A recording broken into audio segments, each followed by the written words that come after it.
Greetings, Zombie Slayers, Super Jim here. Welcome back to my solo high round strategy guide for TranZit and Black Ops 2 Zombies. We are rocking the ray gun here, the upgraded ray gun, and the pack-punched hammer, the sledgehammer at the moment here. Hanging out the front of the farm, killing some zombies, getting through the rounds, and we're set up pretty good at the moment, but we might switch out the hammer for something a little bit later that I know a lot of you guys are fans of. And I'm not talking about the jet gun buildable wonder weapon either, which I already have on me at the moment actually. We'll be using that a little bit later, especially when the ammo runs out or if the guns stop being effective. But for the time being, we're going to group up the zombies here and kill some zombies in this spot right here. Now, talking of the ray gun, guys, just today some information came out which may or may not be true, but a picture was released showing the next DLC appears to have a new version of the ray gun. Yep, called the Mark II ray gun, apparently. Now, if this is not some elaborate hoax or troll by someone on the interwebs, basically, it appears to be a new version of the ray gun, which is pretty awesome. Some of you guys may have seen the video that I put out showing a mod for Black Ops, which a friend of mine created for dual-wield ray guns, which was pretty awesome and fun to use. And if you guys are interested in that, leave a comment, and I'll tell you where you can download that for Black Ops. It's not for zombies, guys, but at the moment it's only useful in combat training, multiplayer and stuff. But yeah, it's still fun to have a muck around with your mates, I guess. And anyway, getting back to what I was saying, I kind of wish that they'd had regular dual-wield ray guns for Black Ops 2 Zombies in this, because a lot of the survival maps, ray guns are about as good as it gets, along with Mustang and Sally for killing zombies. In TranZit it's different, of course, because we have the buildable wonder weapon, the jet gun, that we'll be using a little bit later in this playthrough. But I thought that would have been pretty cool. But it looks like, if it is correct and true, don't hold me to this, it's not my information, but just speculating here, if we do get an upgraded Mark II ray gun, it's going to be awesome to have something a little bit different from what is kind of an old-fashioned 50s style look of ray gun from the original World at War map, Nacht Der Untoten. Anyway, we'll have to wait and see. I would expect that DLC to come out probably halfway through next month, early next month, something like that. But we'll have to wait and see. Apparently the new zombies map is called Buried, something like that. I don't know what that indicates. The picture seems to give it a little bit of a look like a western style map or something like that. Maybe it's set in a mine or something like that. Who knows? We'll have to wait and see. And I'm not one of these guys that gives you like rumors and speculations and previews of things. I just like to play the game when it comes out, but yeah, I was kind of intrigued by the thought of a new version of the ray gun. Anyway, we'll have to wait and see how that turns out, if it does, in fact, eventuate.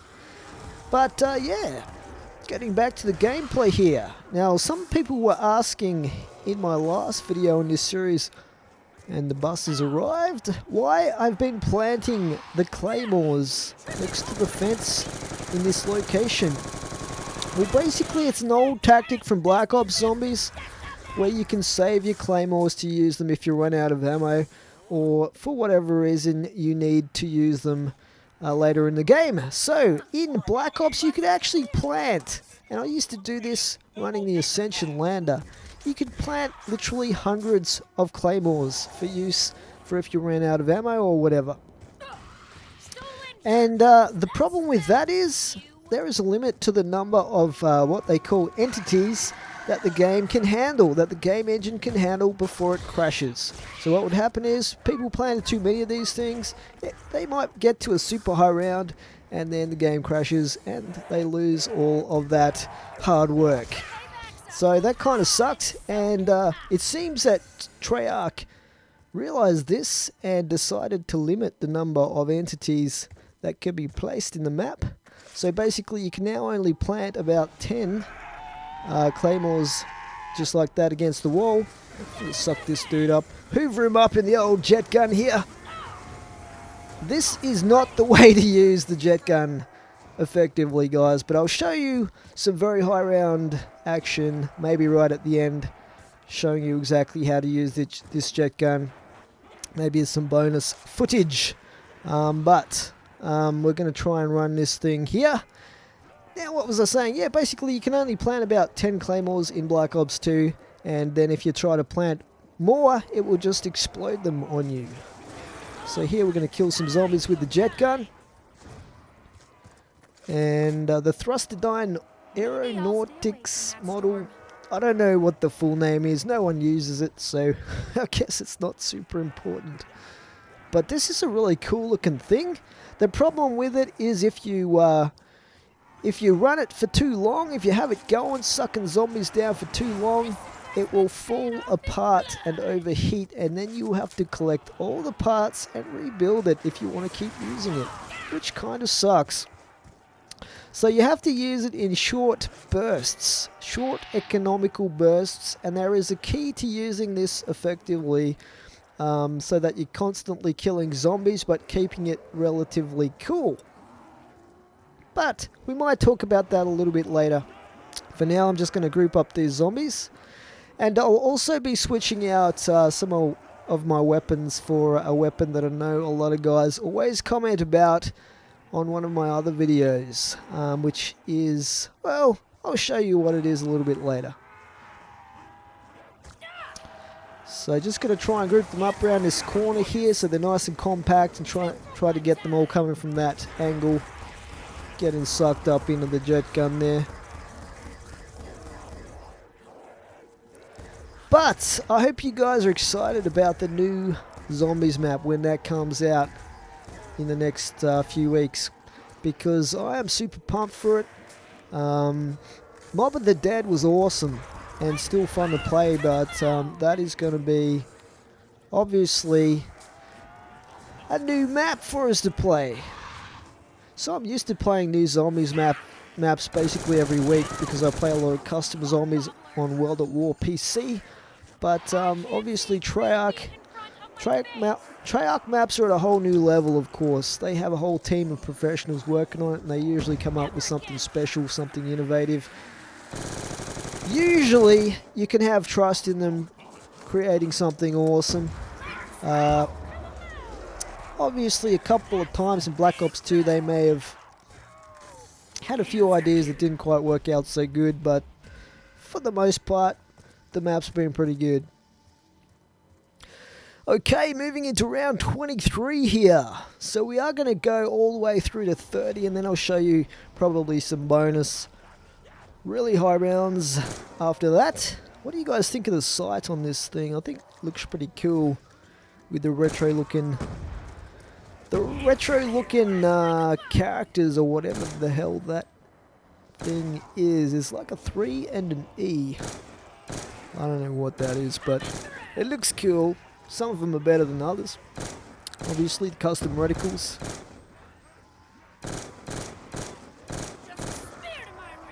We got the insta-kill going, which is always good. I like to hang in this exact spot here for an insta-kill, usually. And don't overstay your welcome, though, when you have an insta-kill going. You don't want to get yourself trapped too much. Or at all, for that matter. So you can see that this hammer is still beasting it up, especially with the headshots from reasonably close quarters. And so many drops in Black Ops 2. I've said it before in this guide, but basically Black Ops 2 just seems to have a crazy amount of drops compared to previous zombies. I'm not complaining, mind you. I think it's a good thing. I wish they had some of the other drops though, like the Death Machine drop that we had in some of the Black Ops maps. That would have been fun. Let's grab max ammo.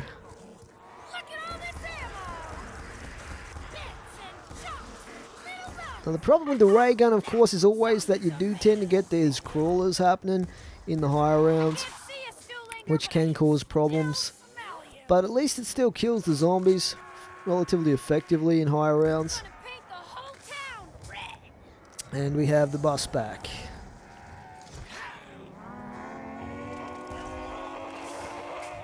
So it looks like we might be just at the end of this round now.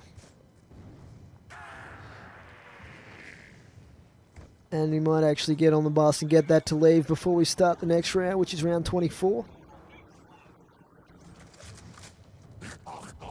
And we'll get the jet gun out so we can cool that down. So obviously for it to cool down you have to actually have it out. It will not cool down unless you have it out and you're holding it. Now even with the cow catcher, the thing on the front of the bus that you attach to it, the bus, if it runs over zombies, it will not actually kill the zombies. What will happen is the zombies will actually despawn and they will respawn back into the map. So you won't actually be able to kill zombies that way.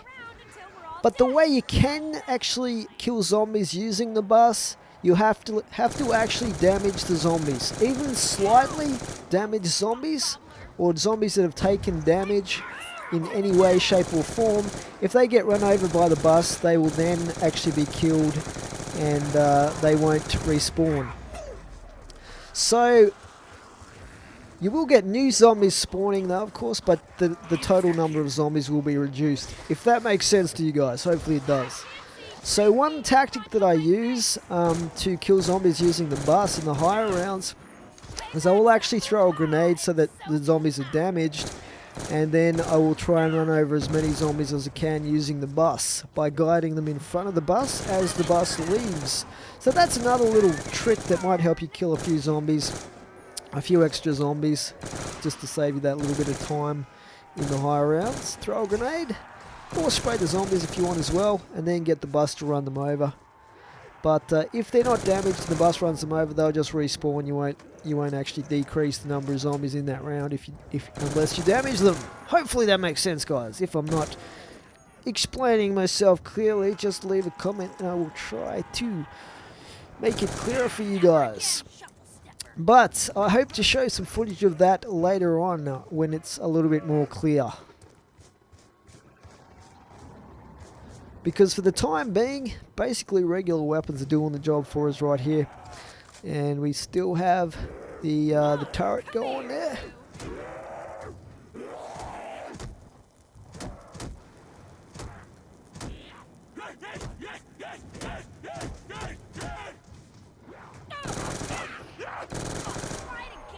Okay, so basically for some reason I got the zombie to destroy the jet gun. And I don't really know why I did that. This game was recorded a little while ago, guys, and I have no idea. No idea whatsoever why I wanted to destroy the jet gun. Yeah, sorry about that. But hopefully I'm going to rebuild that and get another one, because that is mystifying. I must have had a specific reason for doing that. Interesting. Let's watch Slippery Jim from the past and see if there was some sort of plan behind destroying my jet gun like that. But yeah. I know some people do use that as a way of reducing the cooldown time on the jet gun. They will basically place the jet gun, use the jet gun, then place the jet gun, get the zombies to destroy it, pick it back up again, and it is good to go for a fully cooled down cycle. But that's not really why I did that. So yeah. We'll have to wait and see.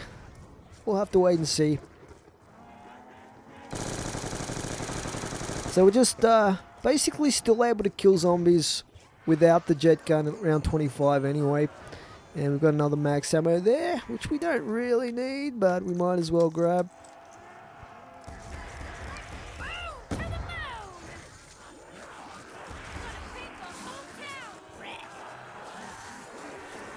Beautiful.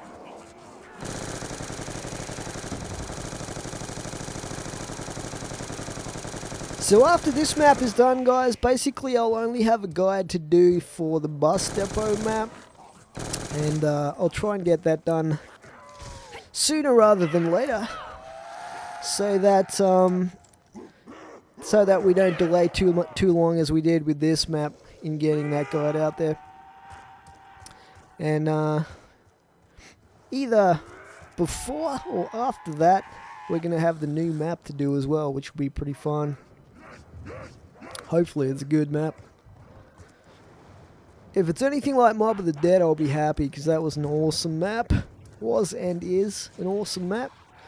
But I am heading through the fog now, and we are on a mission here. And I'm pretty sure I'm going to hit the box again.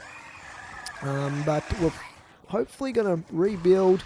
We're going to get hit by the bus. That's what we're going to do right there. But yeah, get hit by the bus and survive. Survive the denizens heading towards town here, which is where the mystery box is. And I'm assuming that I'm going to collect the pieces all over again to rebuild the jet gun for this gameplay.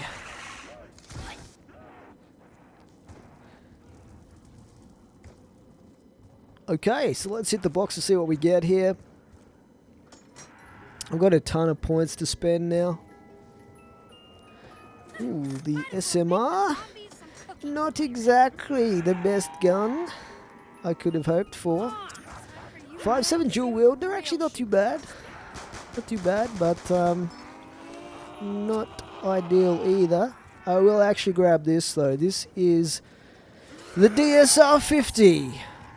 One of the most powerful guns in the entire game, especially with double tap, which I have got.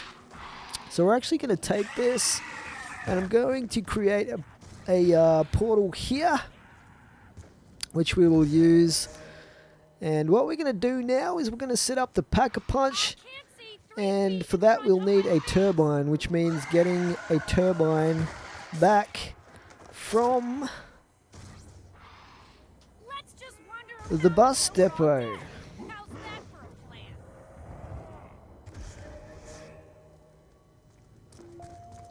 So let's go grab the turbine. Thankfully it didn't take too many tries to get that. Maybe I destroyed the jet gun because I wanted to have the ability to pick up a turbine again. Maybe that's why I did it. Still trying to work it out. I'm sure I had a very good reason for doing it.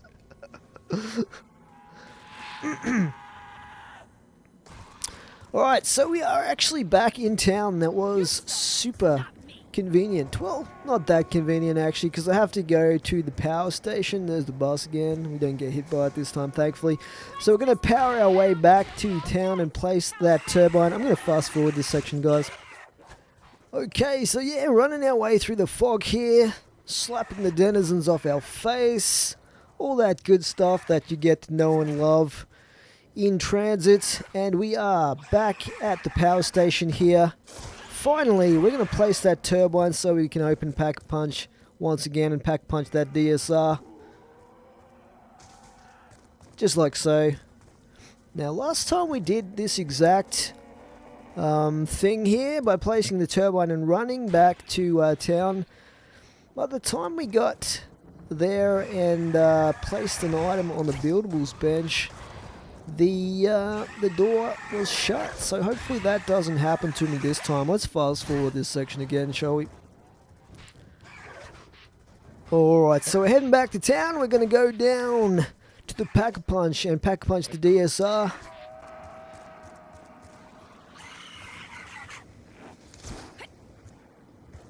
So let's head into the bank. We've already blown open the door here previously, so we'll head down through here, and yes, it is open for us this time. And we're going to Pack-a-Punch the DSR now. We're going to double Pack-a-Punch this thing, actually. So let's Pack-a-Punch it here for the first time. Now, of course, 99.9% of you guys will know if you double pack punch guns in Black Ops 2, you will get a different attachment. You will not get extra ammo or anything like that, but what we're going for in this is... Ooh, I actually got what I wanted right there, which is the no sights, but yeah. Maybe I was distracted or something like that. But yeah, we've got we've got the no sights attachment back again here. After spending a couple of thousand unnecessary points there, I've actually got the bank full at the moment. It's got something like 150,000 points or whatever the maximum is. You can actually only put a certain amount of points in there before it prevents you putting any more in. But yeah, I don't really need to worry too much about points in this map. So we're going to head back through a teleport and hopefully make our way back to the farm location, guys. And usually using these teleporters is actually a pretty quick way of getting around rather than using the bus. It's only if you're really unlucky that you'll keep turning up at the wrong locations. But in this case, basically anywhere around where the cornfields are is reasonably close enough for the farm location. So we're going to head through the cornfields here and head towards the farm again from where we were spending our time killing zombies, getting through the rounds. And we've already set up a teleporter there. So not too far to go now. We'll get to that patch of lava we have to get across. And we're going to try out this sightless DSR 50 now. And with double tap, this thing is brutal. It kills zombies really, really good. Especially with headshots, obviously. But I thought we'd switch it up just for something different from the hammer. And we are good to go back in this spot now. Unfortunately, even without the sight, it still doesn't give you really great mobility, which is the only problem I have even with this sightless DSR, is you still have kind of a cumbersome gun to run around with. It would be awesome if it gave you the mobility of, say, the Shicom or pistol, or even the Galil for that matter, but it's still a little bit unwieldy and quite slow on the draw when you switch guns to it as well, just like a regular sniper rifle is. But once you have it out, it is a beast for taking down zombies. Right up into the really high rounds you can kill with this thing, when a lot of the other guns stop really being effective getting kills with.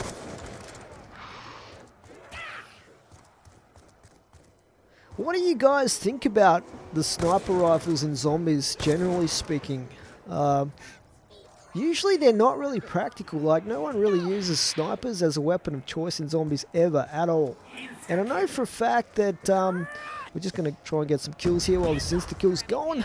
But I know for a fact that Treyarch apparently did make some of the original maps with the intention of them being a sniper style of gameplay. Believe it or not, like Nacht Der Untoten, you would not think that that map would be suited to sniper usage, but apparently that one was designed to be a map that you sniped in. And I guess, you know, if you have the balconies there, you have the cabinet with the sniper in it, in the top of Nacht Der Untoten, and the zombies come from a long distance away as well.